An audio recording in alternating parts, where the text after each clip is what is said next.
retrouve aujourd'hui pour une nouvelle vidéo. Alors j'ai décidé de vous faire une vidéo sur mes pires flops beauté que j'ai pu tester. Je vous avais averti hier soir il me semble sur ma page. Donc voilà, alors j'ai plus l'habitude de voir sur YouTube les produits favoris, les machins, les trucs comme ça. Moi j'ai juste décidé de vous parler de choses en fait que j'ai absolument détestées. Donc je pensais en fait qu'il n'y allait pas en avoir tant de ça, et puis finalement dans le tour dans ma chambre j'ai trouvé des trucs que j'avais complètement zappé et que j'ai trouvé clairement à chier. Donc on va commencer tout de suite. Donc le premier produit dont je vais vous parler c'est un produit de luxe. Donc j'ai trois produits de luxe en fait que j'ai vraiment détesté. Donc tout d'abord on a la poudre universelle compacte de chez Chanel.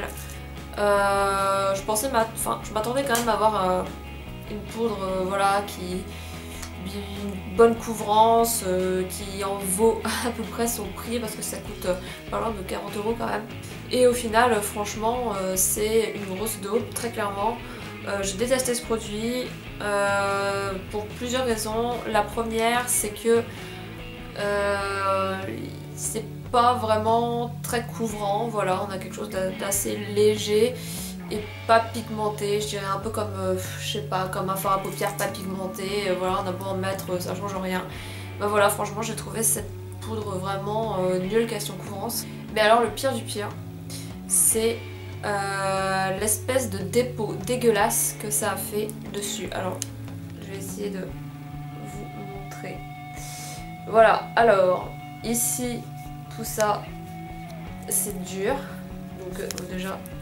Voilà, question pigmentation, on a vu mieux. Donc là tout ça c'est dur, c'est dégueulasse, c'est à moitié, je sais pas, à moitié marron foncé. Enfin bref, c'est crade.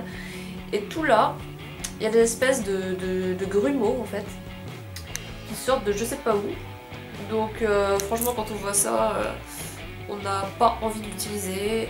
Moi je la prenais, enfin je l'avais dans mon sac juste pour faire une retouche après le sport, hein. Je me suis dit de toute façon ça vaut pas mieux, mais non franchement c'est vraiment de la merde. Donc je peux vous conseiller quelque chose, c'est de ne pas acheter ce produit là.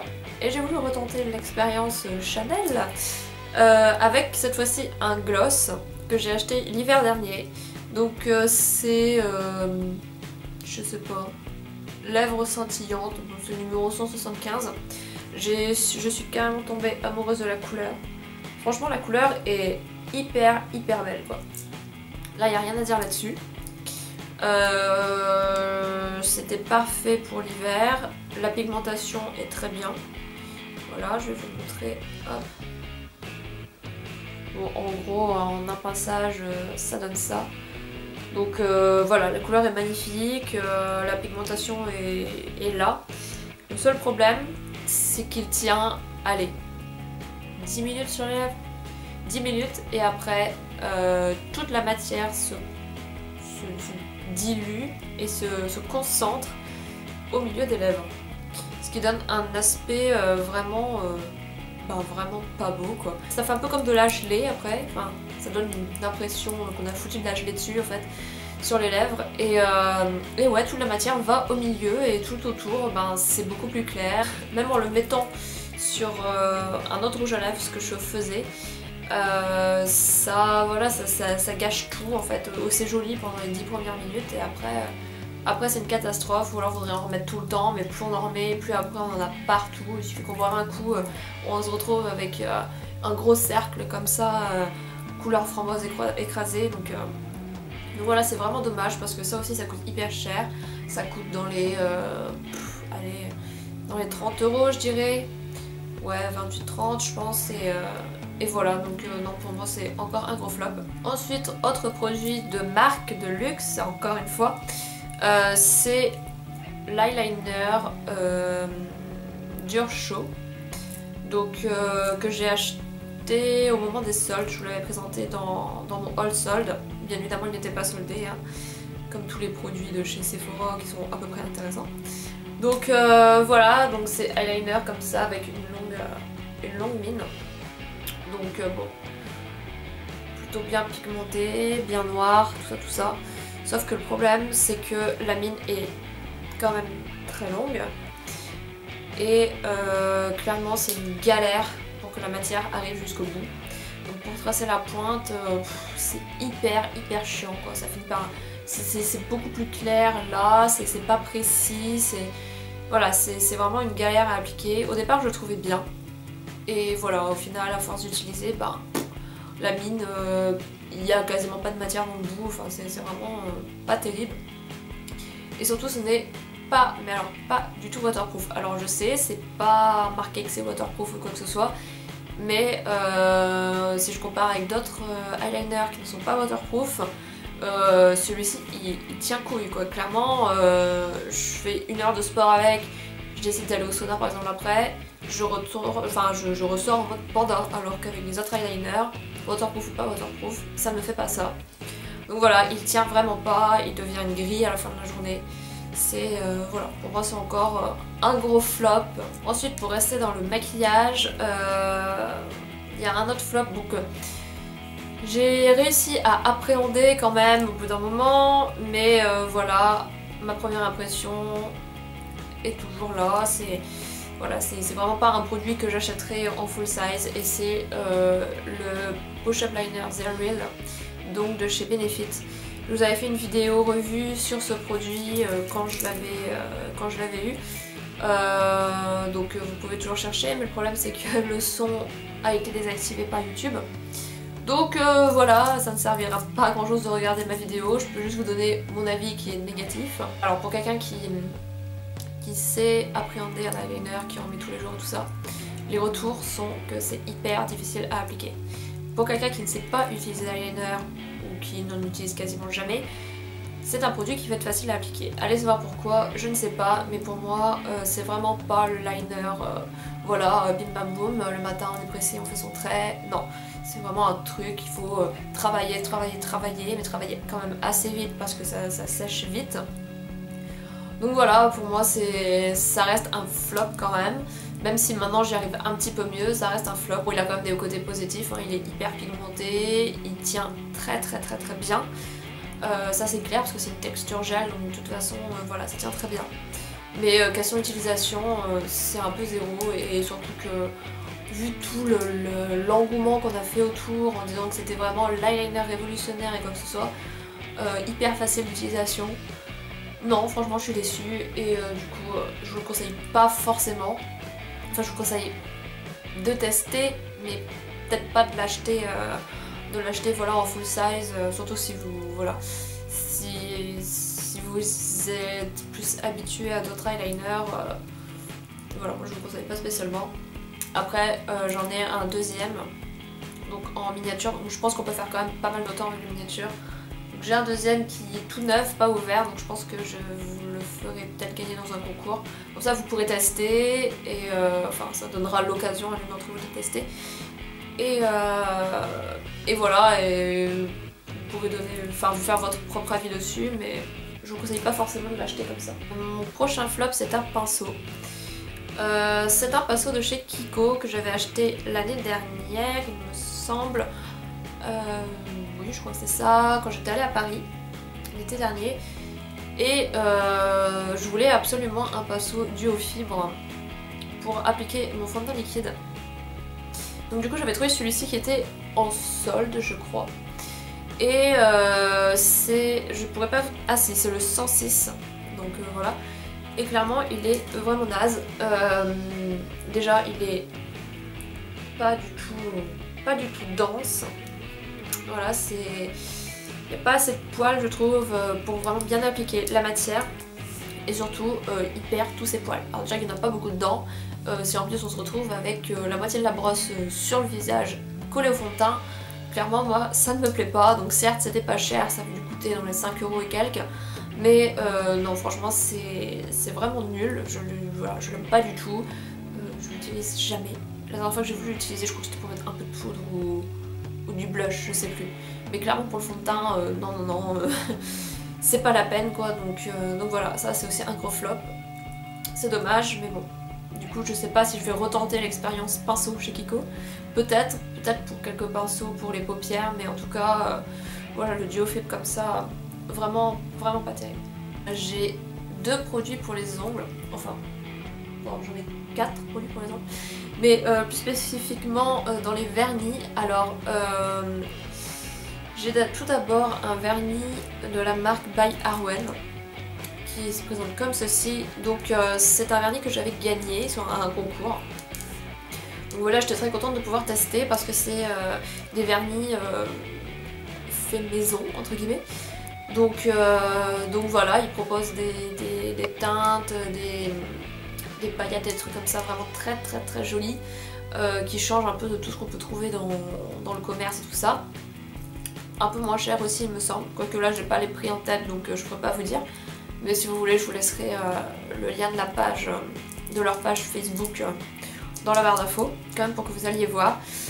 Malgré mon avis négatif sur celui-ci, donc celui-ci c'est le Summer Party. Donc c'est normal que ce soit un peu biphasé comme ça, c'est livré avec une petite spatule comme ça pour mélanger les paillettes au reste. Donc il est quand même très joli, il est censé être phosphorescent, donc voilà. C'est vraiment sympa, sauf que la seule fois où je l'ai mis, j'ai trouvé la texture beaucoup trop épaisse.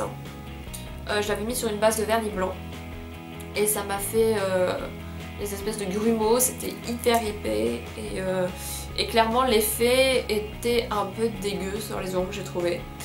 Donc voilà, c'est dommage parce que c'est vraiment super sympa comme couleur. Mais non, voilà, j'ai pas du tout été satisfaite par ce produit, j'aime pas du tout le rendu, l'effet qu'il a sur les ongles. Donc voilà, pour moi c'est quand même un flop, mais ça mériterait peut-être de tester d'autres. Mais voilà, j'ai pas spécialement envie dans l'immédiat. Ensuite, beaucoup plus cher pour les ongles, c'est le soin Home. Donc c'est le Strong. Je crois que oui, c'est ça. Donc c'est celui du milieu en fait, parce qu'il y a 3 sortes de soins. Il y a un assez léger, le deuxième un peu plus solide, un peu plus dur pour les ongles quoi, et le troisième qui est vraiment le truc qui répare à mort, enfin bref. Donc j'avais testé celui-ci parce que voilà, j'avais envie de faire revivre un peu mes ongles vu que je mets tout le temps du vernis, que je change aussi tout le temps, donc voilà. Donc j'avais testé celui-ci et très clairement c'est une catastrophe, ça me fait hyper mal sous l'ongle, ça pique, enfin c'est vraiment hyper désagréable comme sensation. J'ai pas trouvé que l'effet était spécialement là. Voilà, j'ai rien vu de spécifique, mes ongles n'étaient pas forcément plus beaux, ils n'étaient pas forcément plus résistants. Donc voilà, franchement c'est vraiment bof comme produit, ça coûte 13 € et quelques je crois. Et voilà, j'ai eu l'impression d'avoir mis 13 € à la poubelle. Après, ça dépend de chacun, il y en a qui vont le trouver fabuleux, comme j'ai lu des avis avant de l'acheter quand même. Et puis il y en a d'autres qui vont penser pareil que moi, que ça fait mal et que ça marche pas spécialement. Ensuite, pour continuer dans les ongles, j'ai le dissolvant bourgeois, le Gentle Nail Polish Remover. Donc voilà, c'est le dissolvant avec la petite pompe comme ça. Donc le principe de pompe, moi personnellement j'aime bien, mais je le trouve nul quoi, il est pas efficace. C'est marqué doux et efficace, doux peut-être, mais un petit peu trop pour que ce soit efficace visiblement, parce que j'arrive pas à enlever mon vernis avec, ça glisse sur l'ongle, ça laisse un film gras dégueulasse sur les ongles. J'aime pas du tout la sensation qu'il a. Et voilà, et il coûte hyper cher, je crois qu'il coûte 8 €. Il me semble. C'était ma mère qui me l'avait acheté, mais elle m'avait dit qu'il coûtait cher et je crois que c'était 8 €. Et non, franchement, nul à chier. Moi, je pense qu'on va payer plus le packaging qu'autre chose. Ok, c'est beau, ok, il pue pas le dissolvant à plein nez, mais non, sur les ongles, il a pas spécialement de résultats visibles. Il faut passer ça dans le coton pour pouvoir enlever la matière. Donc moi, j'aime pas du tout. Alors n'essayez même pas d'enlever des paillettes avec ça parce que c'est même pas la peine quoi. Ensuite j'ai deux autres produits dans le domaine de la manucure. À la base j'en ai 3 parce que c'est la même catégorie en fait. Donc c'est les sprays qui sont censés accélérer le séchage du vernis. J'en ai un troisième qui est de la marque Mavala mais que je l'ai pas pris avec moi là parce que je l'ai fini, donc ce sera dans une prochaine vidéo produit terminé. Mais clairement pour moi ça c'est de la grosse daube. Donc là j'ai un Kiko et un OPI. ça sèche couille quoi, franchement, vous vaporisez le cheat, c'est même pas la peine quoi, vous touchez quelque chose, votre vernis il est complètement mort quoi. Autant les vernis, les top coats qui sèchent le vernis, ça marche nickel. Les huiles j'ai pas testé encore, mais les top coats ça marche nickel. Mais alors ça, moi personnellement, ok c'est plus facile, enfin si ça séchait vraiment le vernis ce serait révolutionnaire parce que moi je suis une grosse flemmarde donc forcément j'aime quand ça va vite. Mais ça... Ceux-là sont plutôt bons par contre, l'odeur est agréable. Je pense que c'est le seul point positif que je peux leur accorder. Mais non, ça sèche que dalle, voilà, c'est vraiment des produits gadgets qui ne servent à rien, du moins pour mon avis. Pour finir avec des produits beauté cosmétique, c'est un produit pour les cheveux, donc c'est le LCF Color Vive. Donc miracle instantané, soin protecteur. Donc c'est un soin à rincer, donc un après-shampoing quoi, et c'est pour cheveux colorés ou méchés. Donc j'avais pris ça quand j'avais commencé à faire mes cheveux avec des reflets rouges, donc voilà, un peu comme ce que j'ai là, parce que je voulais vraiment protéger au maximum ma couleur, donc le rouge ça dégorge quand même pas mal. J'avais pris ça, et à partir du moment où j'ai pris ça, mes cheveux ont toujours été hyper gras. Même après shampoing, après séchage, obligé de refaire des shampoings après. Et je me suis en supprimant ça, les après shampoings et tout ça, j'ai remarqué que mes cheveux étaient tout à fait normaux. Voilà, que c'était pas un problème qui avait surgi comme ça d'un coup. Donc voilà, non, franchement celui-là il graisse énormément les cheveux. Donc c'est censé être un soin à mettre partout quand même, pas juste sur les pointes. Donc si vous avez des soins comme ça, franchement mettez-le que sur les pointes parce qu'à partir du moment où vous le mettez sur la racine, ça va finir gras. Enfin, moi ça finit tout le temps gras, même en rinçant un max, ça finit tout le temps gras. Donc voilà, mais non, franchement celui-ci c'est le pire que j'ai pu tester. Voilà, les cheveux cracra, à peine ton shampoing fait, obligé de recommencer, ben super quoi. Si tu veux garder ta couleur, c'est franchement pas le genre de produit à acheter, et à mettre surtout. Donc voilà, pour moi ça aussi c'est un flop, ça coûtait pas très cher, mais flop quand même. Et sinon je voulais juste vous parler d'un flop que j'ai testé aussi, mais que je ne peux pas vous présenter là parce que c'est quelque chose où je suis allée. En fait je suis allée à l'onglerie il y a quelques jours pour me faire enlever mes capsules et mon gel sur mes ongles, tout simplement parce que au bout d'un moment à force de remettre ça ne tenait plus. Et voilà, et j'avais eu quelques soucis on va dire parce que avec la longueur que j'avais, en enlevant mon vernis en fait j'ai décollé le gel, ça a fait le levier comme ça m'a pété d'ailleurs l'ongle au milieu du petit doigt, donc je me suis dit j'arrête les conneries, voilà j'aurais dû le faire plus court, mais bon tant pis. Je vais aller me les faire enlever parce que le gel en fait c'est hyper dur à enlever, c'est pas comme la résine avec de l'acétone ça se dissout, le gel ça ne se dissout pas. Donc voilà, faut vraiment limer tout ça, poncer etc. Donc je me suis dit je vais aller à l'onglerie faire ça avec quelqu'un professionnel. Donc j'y suis allée et donc elle m'a enlevé mon gel, elle l'a pas totalement enlevé, après je pense que c'est plus parce qu'il était vraiment, enfin la couche était quand même très épaisse et il était vraiment bien collé à certains endroits sur mes ongles. Donc ça encore à la limite ça passe, mais le résultat final que j'ai eu sur mes ongles était juste dégueulasse. J'avais demandé à la nana donc de m'enlever, enfin de me limer, de me poncer en fait mon gel et la capsule jusqu'à hauteur de mes ongles, enfin longueur de mes ongles naturels qui avait quand même pas mal poussé en dessous, donc j'étais assez contente vu que j'avais certains doigts, sur certains doigts mes ongles se cassaient tout le temps, donc voilà j'étais plutôt contente de la longueur que ça avait. Donc du coup voilà elle m'a limé tout machin et voilà la taille de mes ongles maintenant, sachant qu'ils étaient 2 fois plus longs. Donc voilà, j'ai vraiment des ongles de merde, je les trouve beaucoup trop petits, j'aime pas du tout. Déjà j'ai les ongles pas larges du tout, ils sont hyper fins, enfin c'est vraiment des trucs tout rikiki quoi. Regardez le petit doigt, c'est vraiment rikiki. Donc voilà, j'étais un peu déçue de ça. Et surtout, donc elle m'avait demandé comment je voulais les tailler. Donc moi j'avais dit carré, voilà, carré avec les ongles un peu arrondis. Clairement, elle a poncé le truc, elle a passé un coup de lime rapide. Mes ongles c'était que des trucs asymétriques, c'était dégueulasses, il y en avait des plus courts que d'autres, il y avait des encoches en fait à cause de la ponceuse et tout ça, ça fait des encoches dans mon ongle. Elle a pas limé, il partait complètement en biais, j'étais obligée de tout recouper parce que rien n'était à niveau. Le résultat était vraiment à chier, j'ai l'impression que voilà, fallait vite finir et puis terminer, on passe à quelqu'un d'autre. Donc je suis vraiment déçue du résultat et de mon expérience à l'onglerie. Pour moi c'est vraiment du fast food d'ongles. Voilà, c'est on va vite et c'est à la chaîne et voilà. On fait le travail par-dessus la jambe. En plus, bon, j'ai quand même payé 18 € pour me faire enlever mon gel. Sachant que pour le faire poser déjà avec les capsules et le temps que ça a pris, j'avais payé 20 €. Donc moi je trouve que c'est quand même un petit peu cher. Après de toute façon j'avais pas vraiment le choix, il fallait que je me les enlève. Parce que ça commençait vraiment à m'énerver et à devenir critique. Donc voilà, mais j'aurais fait de mieux réfléchir et d'aller chez quelqu'un d'autre plutôt que de me précipiter. Bon, c'était là où j'entendais le plus parler, donc voilà, c'était ce qu'il y avait de plus près aussi. Donc voilà, j'ai quand même voulu tester et je m'attendais pas du tout à ce genre de résultat. Aussi sympa sur les personnes qui travaillent là-bas, pour moi le travail était mal fait. Elle m'a hyper sensibilisée avec la ponceuse, les bases de mes ongles, c'était tout rouge. Je me suis dit, allez c'est bon, un petit coup de plus et là il n'y a plus d'ongles quoi, je veux dire on est au sang.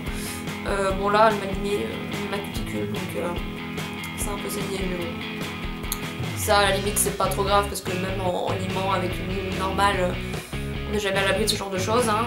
Mais ouais non franchement je suis très déçue de mon expérience là-bas. Et du coup moi personnellement je n'y retournerai jamais, je ne mettrai plus jamais ma thune là-dedans. Et voilà, je préfère encore aller dans comment dire, j'ai des prothésistes ongulaires un peu moins connus mais qui font bien leur job, qui prennent leur temps, plutôt que d'aller dans une chaîne comme ça où tout est fait franchement par-dessus la jambe. Voilà, donc pour moi c'est aussi un énorme flop beauté. Donc voilà, je voulais juste vous en faire part. Et maintenant après si vous avez testé, pareil, l'onglerie ou tout ça, dites-moi là où vous avez préféré, là où vous avez moins aimé, ce que vous avez pensé du travail, etc. Peut-être que je suis la seule, mais je ne pense pas. Voilà les filles, j'espère que cette vidéo vous aura plu. Alors n'hésitez pas à me laisser vos commentaires juste en dessous de la vidéo et si vous avez aimé à mettre un petit pouce vers le haut. Donc vous pouvez me retrouver sur tous mes réseaux sociaux, donc Twitter, Facebook et Instagram. Tous les liens sont comme d'habitude en barre d'infos.